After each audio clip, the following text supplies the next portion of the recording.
So before our last session for today, I'll just like to make a quick announcement.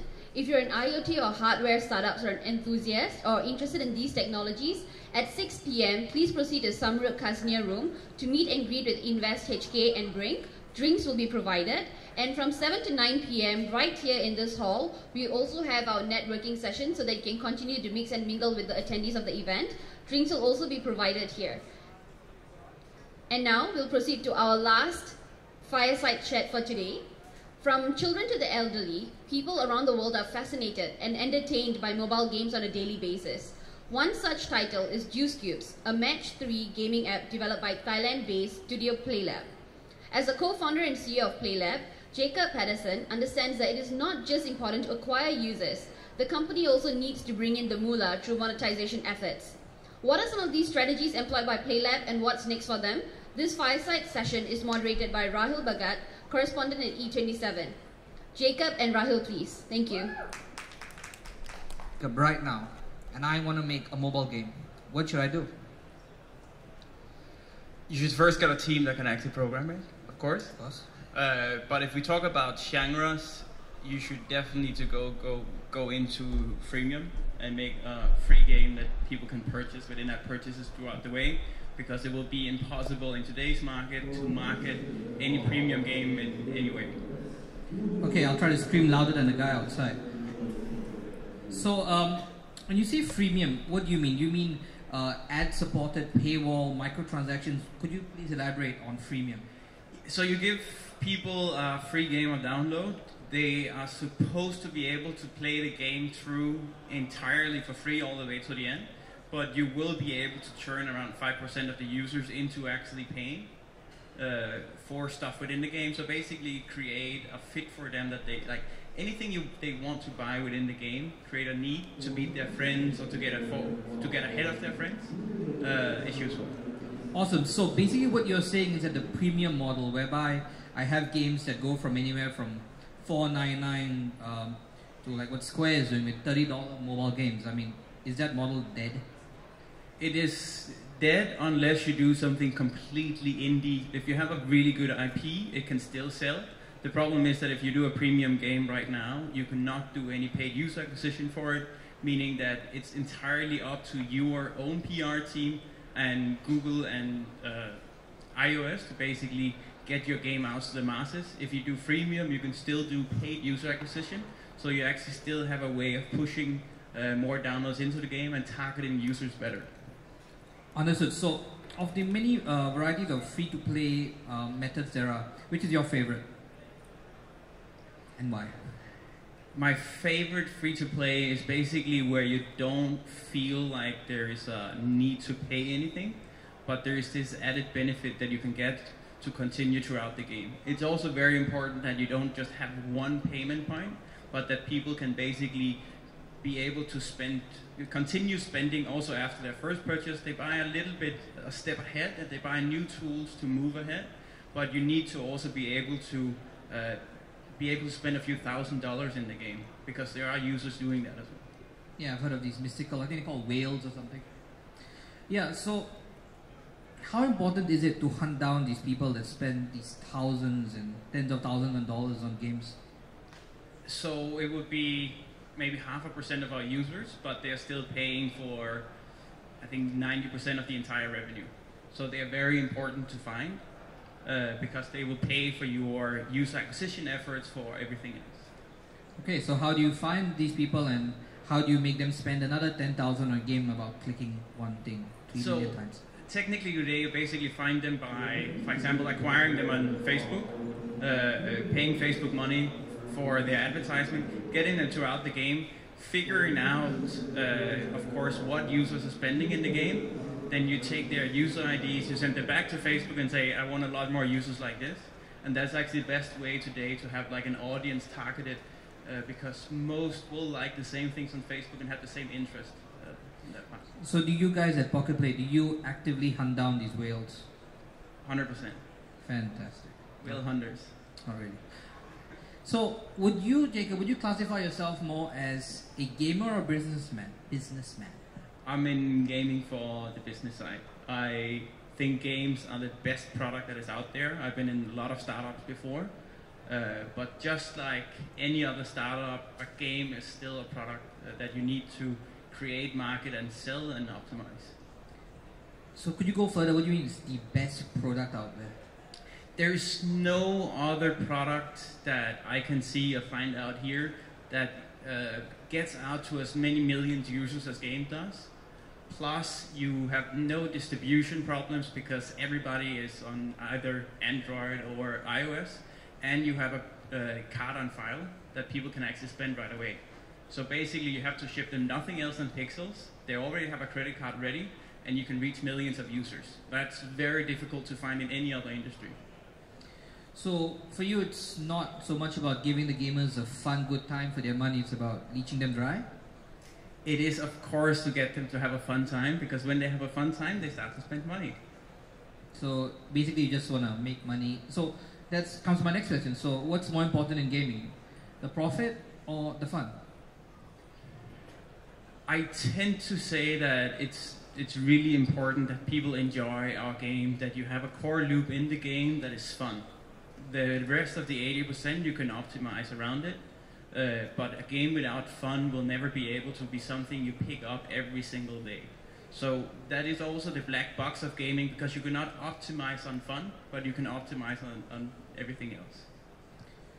Do you think this is diminishing the integrity of gaming? I mean, gaming is known as a medium with rich storytelling. As you can tell, I love games, not this kind. So do you think it's diminishing the integrity of gaming? Do you think it's making it less than the sum of its parts, less than it can and should be?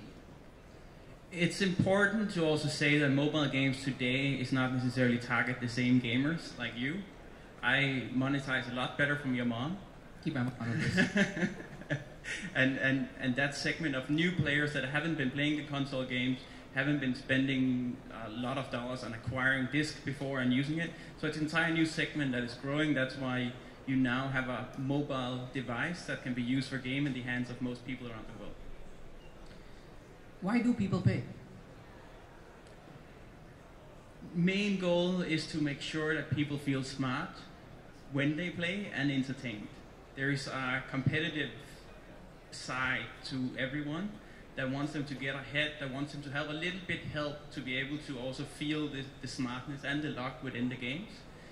So it's either to become ahead of their friends or to get past something so they can continue having that fun. So what you're saying is you want to make people feel smart 100%. by them being dumb. Not necessarily, that's how you define them. I think my players are smart. I play a lot of the games myself. So let's look at the market leaders, people like King, Supercell, Rovio. What do you think is the secret sauce behind their success and for yours? I mean, you are one of the largest in this part of the world. So if I ask you to crystallize, because all of these are freemium games, all of these games, like you said, value profitability very highly. So what's the secret, man? Tell me. The secret is that, of course, in gaming you need to kill a lot of projects. You need to figure out like what is actually the fun element that you can build your game around. The rest is about making sure that people have the same experience throughout the game. So what Supercell is really good at is that they have millions of people coming through. It feels like it's a custom experience, but actually the experience is fully designed so they can squeeze you at the right points and they can make sure that you continue having back. They also make sure to kick you out of the game when you have been playing for enough hours throughout that day. So you are leaving the game on a fun point, meaning that you'll be more likely to pick it up again the day after or a few hours later. So it's basically about getting the player as annoyed as possible, then forcing him to leave before he uninstalls your game.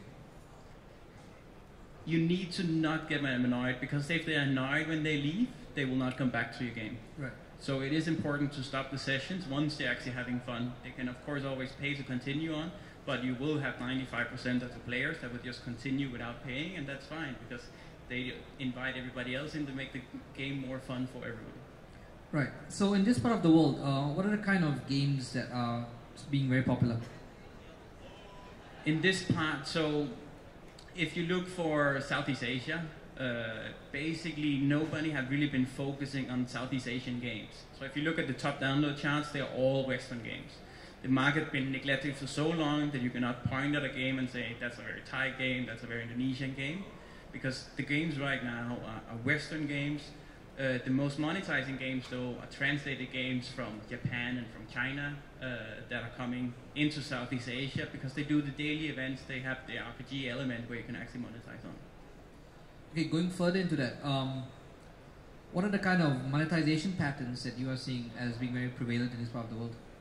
So where I see a big difference between if you take the Western part and the Asian part in gaming is that in Asia you do a lot more events based.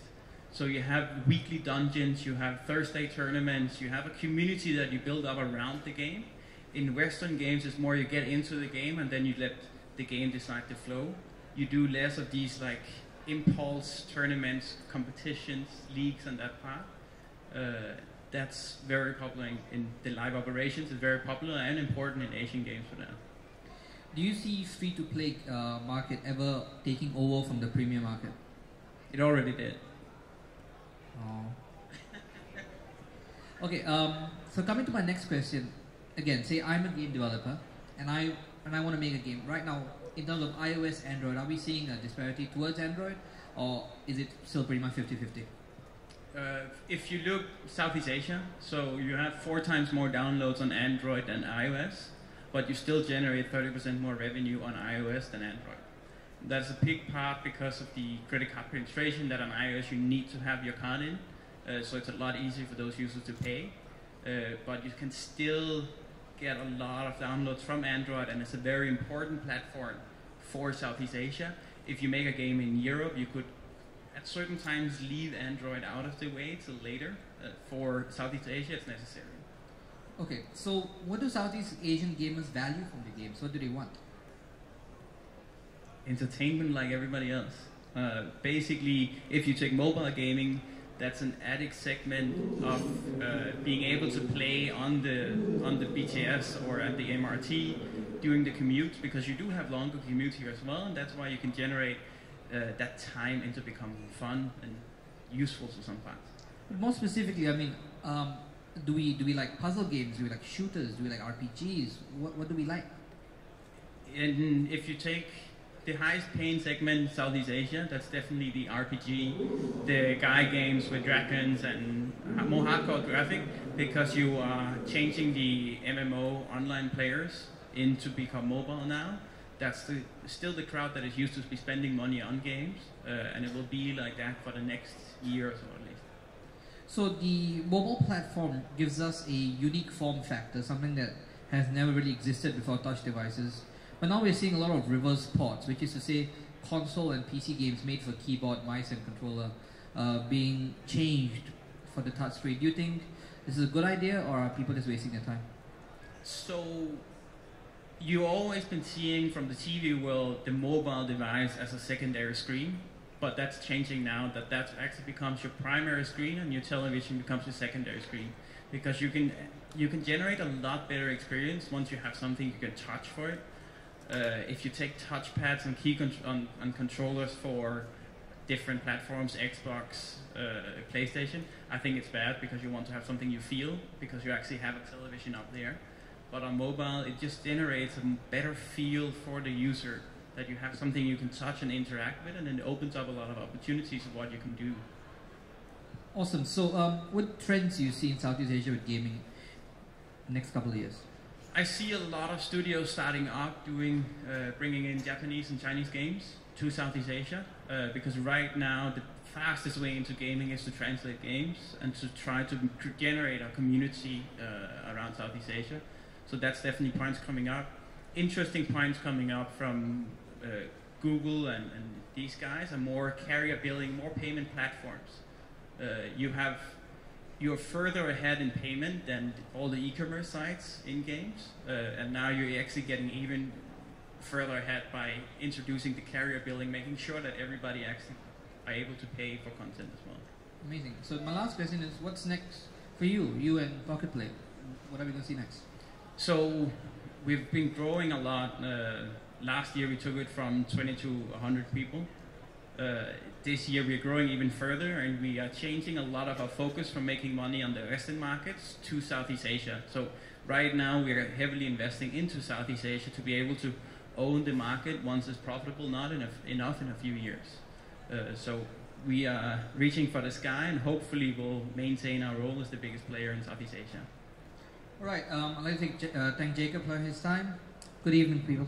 Thank you. Thank you, Rahul and Jacob.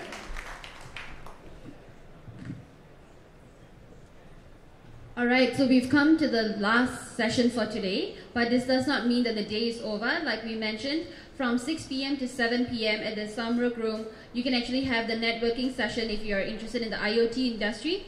Please go towards the room J, and drinks will be provided. And from 7 to 9 p.m. you can come back here for another session of networking. And tomorrow the day begins at 9 a.m. and we'll kick off with Joseph Ziegler's talk at 10 a.m. So we'll see you tomorrow. Thank you.